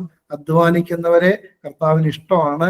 അതുകൊണ്ടാണ് മീൻ പിടിച്ചുകൊണ്ടിരുന്ന പത്രോസ്, അന്ത്രയോസ്, പിന്നീട് അപ്പന്റെ കൂടെ കടലിൽ പടകിലിരുന്ന് വല നന്നാക്കിക്കൊണ്ടിരുന്ന യാക്കോബ്, യോഹന്നാൻ, ഇവരെ വിളിച്ച് ചേർക്കുകയാണ്.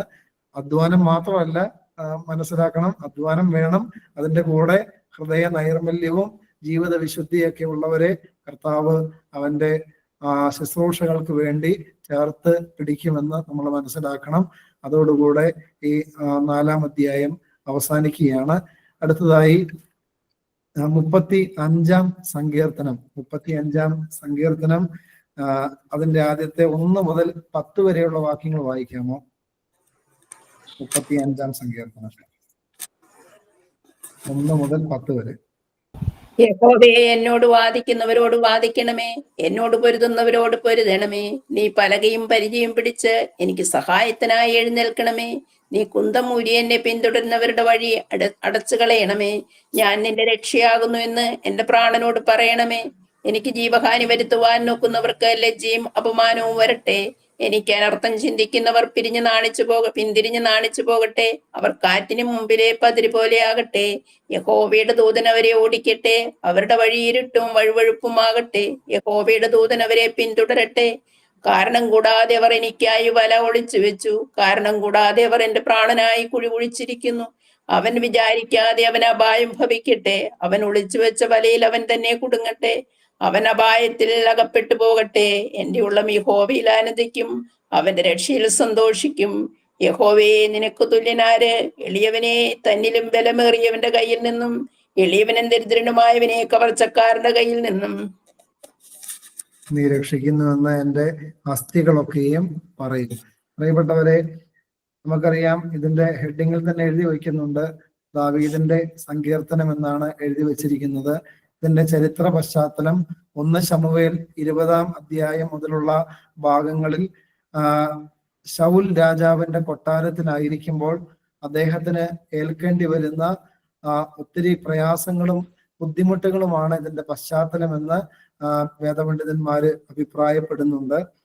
അത് മാത്രമല്ല, സങ്കീർത്തകൻ ക്രൂരകന്മാരായ തന്റെ ശത്രുക്കൾക്കെതിരായി സഹായം അപേക്ഷിക്കുന്നതാണ് ഈ സങ്കീർത്തനത്തിന്റെ പ്രധാന പ്രമേയം. അതായത് നമ്മളപ്പോൾ വായിച്ചു കേട്ടപ്പോഴേ ശ്രദ്ധിച്ചു കാണും, എനിക്കെതിരെ പോരാടുന്നവരിൽ തന്നെ രക്ഷിക്കണമേ എന്നുള്ള പ്രാർത്ഥനയാണ് ആദ്യ ഭാഗം. അതായത് 1 മുതൽ 10 വരെയുള്ള ഭാഗങ്ങൾ തന്റെ കഷ്ടതകളിൽ നിന്നും വേദനകളിൽ നിന്നുള്ള മോചനത്തിനും ശത്രുക്കളെ ശിക്ഷിക്കുന്നതിനുമുള്ള നിലവിളിയും പിന്നീട് ദൈവസന്നിധിയിൽ നടത്തുന്ന കൃതജ്ഞതയുമാണ് 1 മുതൽ 10 വരെയുള്ള വാക്യങ്ങൾ.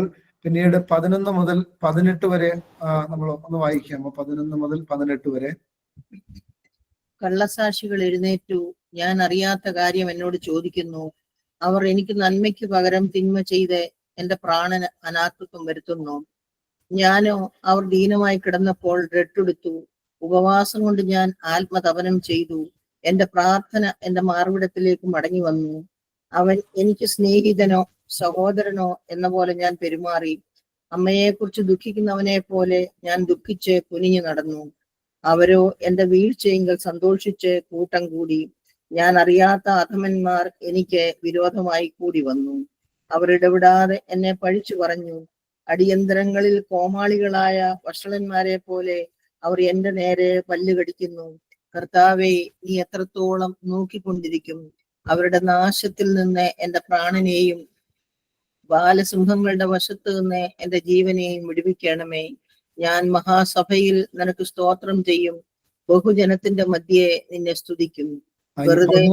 11 മുതൽ 18 വരെയുള്ള വാക്യങ്ങളിൽ സങ്കീർത്തനകനായ ദാവീദ് ശത്രുക്കളോടുള്ള തന്റെ വികാര പ്രകടനം നടത്തുകയാണ്. അതായത് ഈ ശത്രുക്കളായിരിക്കുന്നത് ആരാണ്? അതായത് ഈ ശത്രു ഉപദ്രവിച്ചു കൊണ്ടിരിക്കുന്നവൻ അവന്റെ ദുഃഖവും വേദനയും ഉള്ള കാലഘട്ടത്തിൽ അവനോട് ചേർന്ന് നിന്ന് അവന് വേണ്ടി പ്രാർത്ഥിക്കുകയും അവന് വേണ്ടി രട്ടെടുത്ത് വെണ്ണീറിൽ ഇരുന്ന് ഉപവാസമെടുത്ത് അവനെ ആശ്വസിപ്പിക്കുകയും ചെയ്തത് ആരാണ്? ദാവീദാണ്. അങ്ങനെ ആശ്വസിപ്പിച്ചവനാണ് ഇന്ന് തനിക്കെതിരെ തിരിഞ്ഞ് തന്നെ ഉപദ്രവിച്ചു കൊണ്ടിരിക്കുന്നത്. അതാണ് ശത്രുക്കളോടുള്ള വികാര പ്രകടനമായിട്ടാണ് ഈ വാക്യങ്ങളിൽ അദ്ദേഹം ഇങ്ങനെ ദൈവസന്നിധിയിൽ ഓർക്കുന്നത്. ഞാനോ അവർ ദീനമായി കിടന്നപ്പോൾ രട്ടെടുത്തു, ഉപവാസം കൊണ്ട് ഞാൻ ആത്മതപനം ചെയ്തു, എന്റെ പ്രാർത്ഥന എന്റെ മാർവിടത്തിലേക്ക് മടങ്ങി വന്നു. അതായത് അങ്ങനെ പ്രാർത്ഥിച്ചപ്പോ ഈ ശത്രു ഇന്ന് ഉപദ്രവിച്ചു കൊണ്ടിരിക്കുന്നവർക്കൊക്കെ എന്ത് വന്നിരുന്നു? സൗഖ്യവും സമാധാനവും ഐശ്വര്യവും വന്നിരുന്നു എന്ന് അദ്ദേഹം തന്നെ പറയുകയാണ്. അതുകൊണ്ട് പ്രിയപ്പെട്ടവരെ, ഈ ഉപദ്രവം ഉണ്ടാകുമ്പോൾ ഇപ്പൊ ഇവിടെ നമുക്കറിയാം, പിന്നീട് അങ്ങോട്ട് 19 മുതൽ 28 വരെ വായിക്കുമ്പോൾ ദുഷ്ടത പ്രവർത്തിക്കുന്ന അവർ വിജയിക്കരുതെന്നും അവരുടെ ദുഷ്ടതയ്ക്ക് തക്കവണ്ണം അവർക്ക് ശിക്ഷ കൊടുക്കണമെന്നൊക്കെയുള്ള പ്രാർത്ഥനയാണ് പിന്നീട് ദാവീദ് നടത്തിക്കൊണ്ടിരിക്കുന്നത്. അതായത് തന്നെ ഉപദ്രവിക്കുന്നവർക്ക് ശിക്ഷയുണ്ടാകണമെന്ന് ദാവീദ് പ്രാർത്ഥിക്കുകയാണ് ഈ സങ്കീർത്തനത്തിൽ. ചില സങ്കീർത്തനങ്ങളെങ്കിലും അങ്ങനെയുണ്ട്. എന്നാൽ പുതിയ നിയമത്തിലേക്ക് വരുമ്പോൾ നമുക്ക് അതിനുള്ളൊരു അനുവാദം ഉണ്ടോ? അതായത് നമ്മളെ ഉപദ്രവിക്കുകയും നമ്മളെ വേദനിപ്പിക്കുകയും പ്രയാസപ്പെടുത്തുകയും നമ്മൾ സഹായിച്ചവര് നമുക്കെതിരെ പ്രവർത്തിക്കുകയും ചെയ്യുമ്പോൾ അവരുടെ നാശത്തിന് വേണ്ടി ഈ സങ്കീർത്തനത്തിൽ ദാവീദ് പ്രാർത്ഥിക്കുന്നത് പോലെ പ്രാർത്ഥിക്കാൻ നമുക്ക് അനുവാദം ഉണ്ടോ? തീർച്ചയായിട്ടും ഇല്ല. പഴയ നിയമത്തിൽ മോശയുടെ ന്യായപ്രമാണത്തിൽ ഇങ്ങനെ ചെറിയൊരു അനുമതി കൊടുത്തിരുന്നു.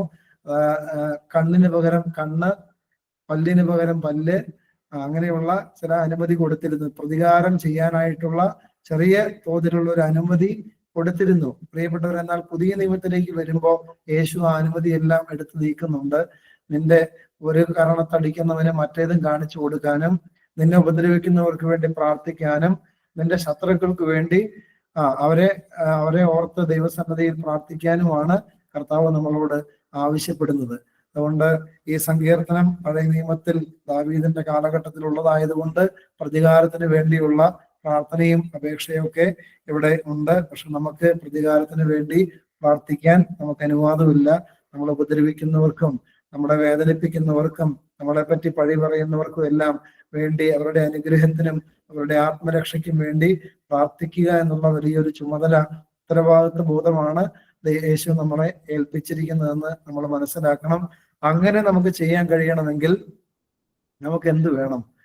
അങ്ങനെ നമുക്ക് ചെയ്യാൻ കഴിയണമെങ്കിൽ ദൈവത്തിന്റെ ആത്മാവിന്റെ നിറവ് നമുക്ക് വേണം. ഗലാത്യർ 5:22 ആത്മാവിന്റെ ഫലങ്ങളാണ് സ്നേഹം, സന്തോഷം, സമാധാനം, ദീർഘക്ഷമ, ദയ, പരോപകാരം, വിശ്വസ്തത, സൗമ്യത, ഇന്ദ്രിയജയം. ഈ ആത്മാവിന്റെ ഫലങ്ങൾ കൊണ്ട് ഒരു വ്യക്തി നിറഞ്ഞു കഴിഞ്ഞാൽ അവനിൽ നിന്ന് ഈ ഫലങ്ങൾ അപ്പുറത്തേക്ക് വരും. അതുകൊണ്ടാണ് പൗലോസ്ലീഹായെ യഹൂദന്മാര് 40 അടി 5 വട്ടം അടിക്കുന്നുണ്ട്. അതായത് 200 അടി കൊടുക്കുന്നുണ്ട്. അദ്ദേഹം ഒരിക്കലും അവർക്കെതിരെ ശാപവാക്കുകൾ ഉച്ചരിച്ചില്ല. അവരെ പ്രാർത്ഥനയിൽ ഓർക്കുകയാണ് അദ്ദേഹം. അതേപോലെ തന്നെ സ്തേപ്പാനോസ് കല്ലേറ് കൊണ്ട് മരിക്കുമ്പോഴും അദ്ദേഹം ശാപവാക്കുകൾ ഉച്ചരിച്ചുകൊണ്ടോ അല്ലെങ്കിൽ അവരുടെ ദോഷത്തിന് വേണ്ടി പ്രാർത്ഥിച്ചുകൊണ്ടോ അല്ല ഈ ലോകത്തോട് വിട പറയുന്നത്. മറിച്ച് എന്താ ചെയ്യുന്നത്?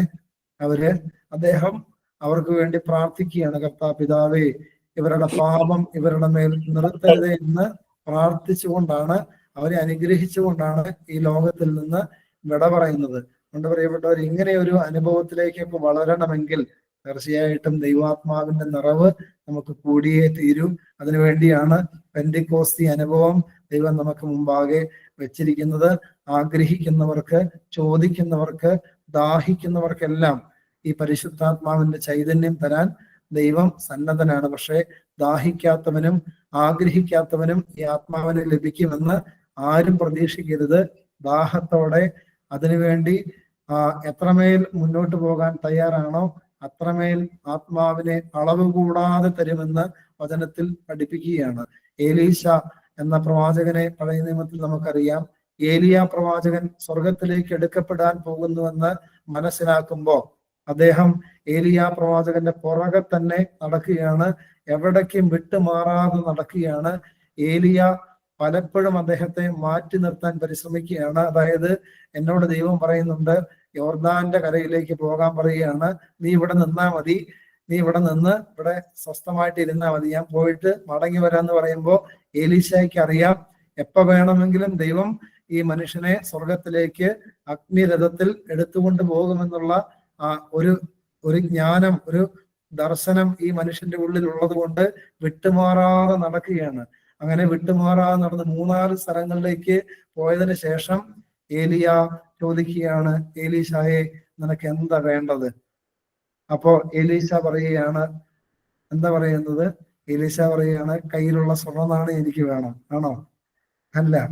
അദ്ദേഹം പറയുകയാണ്, പിതാവേ, അങ്ങയുടെ ആത്മാവിന്റെ ഇരട്ടി പങ്ക് എനിക്ക് തരണമേ. എന്തൊരു ആഗ്രഹം ആത്മാവിന് വേണ്ടി, എന്തൊരു ദാഹം എന്ന് ആലോചിച്ച് നോക്കിയേ. ആത്മാവിന്റെ ഇരട്ടി പങ്ക് എനിക്ക് തരണമേ. ഇത് അത്യാഗ്രഹം ചിന്തിക്കരുത്. അത് അദ്ദേഹത്തിന്റെ ഉള്ളിലെ ദൈവാത്മാവിന് വേണ്ടിയുള്ള അതിയായ ദാഹത്തിന്റെ ഒരു പ്രകടനമാണിത്, പ്രിയപ്പെട്ടവരെ. അപ്പോ ഏലിയ പ്രവാചകൻ പറയുകയാണ്, നീ സ്വർഗത്തിലേക്ക് ഞാൻ എടുക്കപ്പെടുന്നത് കണ്ടു കഴിഞ്ഞാൽ തീർച്ചയായിട്ടും നിനക്കിത് ലഭിക്കും. പ്രിയപ്പെട്ടവരെ, യോർദാന്റെ കരയിൽ നിൽക്കുമ്പോൾ ഇതാ അശ്വങ്ങൾ ആയിട്ടുള്ള അഗ്നിരഥം സ്വർഗത്തിൽ നിന്ന് ഭൂമിയിലേക്ക് ഇറങ്ങി വന്ന് ഏലിയായെ അതിൽ കയറ്റി മുകളിലേക്ക് പോകുമ്പോൾ ഈ കാഴ്ച ആര് കാണുന്നുണ്ട്? ഏലീശ പ്രവാചകൻ കാണുന്നുണ്ട്. അത് മാത്രമല്ല, ഏലിയ തന്റെ പുതപ്പ് താഴത്തേക്ക് ഇടുന്നുണ്ട്.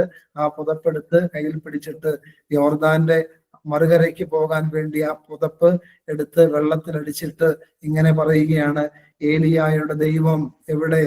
അങ്ങനെ ചോദിക്കുമ്പോ ആ യോർദാൻ 2 കീറി മുറിഞ്ഞുണങ്ങിയ നിലത്തുകൂടെ അദ്ദേഹം കടന്നുപോയി എന്ന് രേഖപ്പെടുത്തി വെച്ചിരിക്കുക. അതുകൊണ്ട് പ്രിയപ്പെട്ടവരെ, ഈ ആത്മ നിറവ് ആഗ്രഹിക്കുന്നവർക്ക് തീർച്ചയായിട്ടും ലഭിക്കും.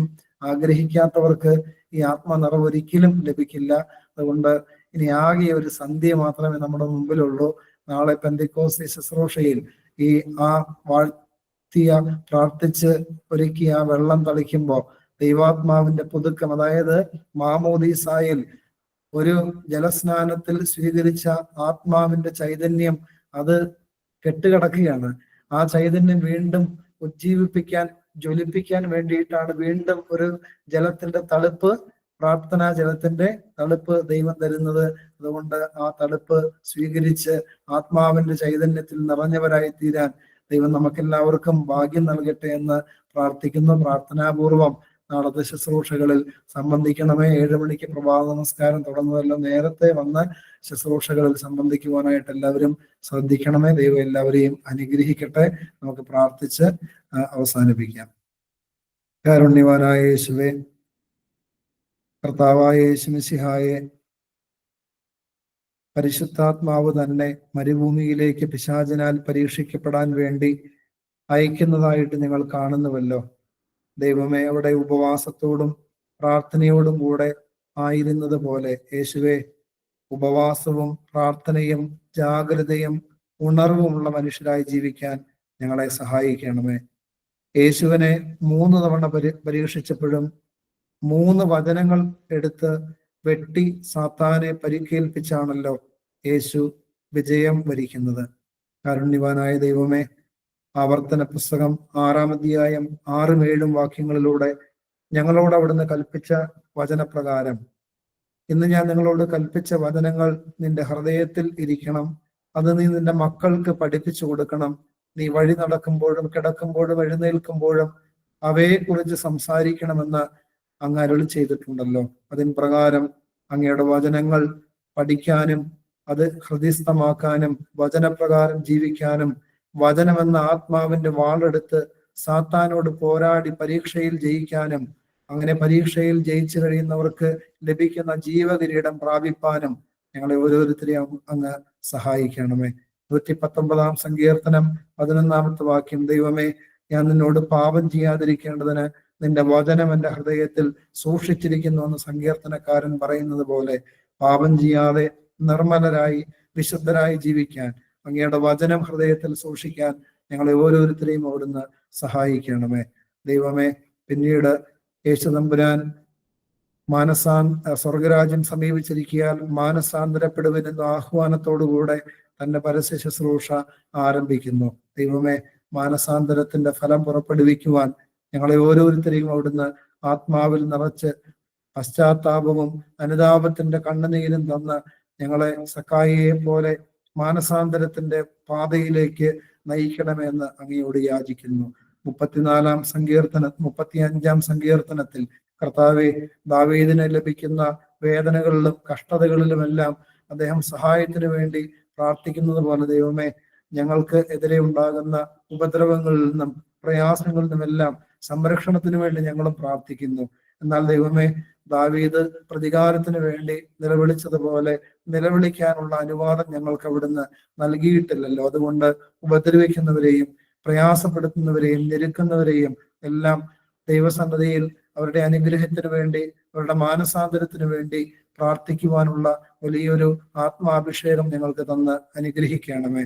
ദൈവമേ, നാളത്തെ പെന്തിക്കോസ്തി ശുശ്രൂഷ വിശുദ്ധ കുർബാനയെല്ലാം പരിശുദ്ധാത്മാവിന്റെ വലിയ അഭിഷേകം പ്രാപിക്കാൻ തക്കവണ്ണം അനുഗ്രഹത്തിൻ്റെതാക്കി അവിടുന്ന് രൂപാന്തരപ്പെടുത്തണമേ. പരിശുദ്ധ അമ്മേ മാതാവേ, പെന്തിക്കോസ്ത് ദിവസം അപ്പോസ്തലന്മാരുടെ കൂടെ ഇരുന്ന് അവരെ ആത്മനിറവിലേക്ക് നയിക്കാൻ തക്കവണ്ണം അവർക്ക് വേണ്ടി പ്രാർത്ഥിച്ചിരുന്ന അമ്മേ, ഞങ്ങൾക്ക് വേണ്ടി നാളത്തെ ശുശ്രൂഷയുടെ സമയത്തെല്ലാം അമ്മ സ്വർഗത്തോട് പ്രാർത്ഥിക്കണമേ. യേശുവേ, പരിശുദ്ധ അപ്പോസ്തലന്മാരുടെ മാധ്യസ്ഥം മൂലം ഞങ്ങളെയും അഗ്നിനാവുകളുടെ അഭിഷേകത്തിന് വേണ്ടി പ്രാപ്തരാക്കി തീർക്കണമേ. അങ്ങനെ ലോകം മുഴുവനും പോയി അങ്ങയുടെ ഉത്തമ സാക്ഷികളായി ജീവിക്കാൻ, പ്രകാശത്തിന്റെ മക്കളായി ജീവിക്കാൻ ഞങ്ങളെ ഓരോരുത്തരെയും അവിടുന്ന് സഹായിക്കണമേ. ആയത് പിതാവിന്റെയും പുത്രന്റെയും ജീവനുള്ള പരിശുദ്ധ റൂഹായുടെയും നാമമഹത്വത്തിനായിട്ട് തന്നെ. ആമേൻ.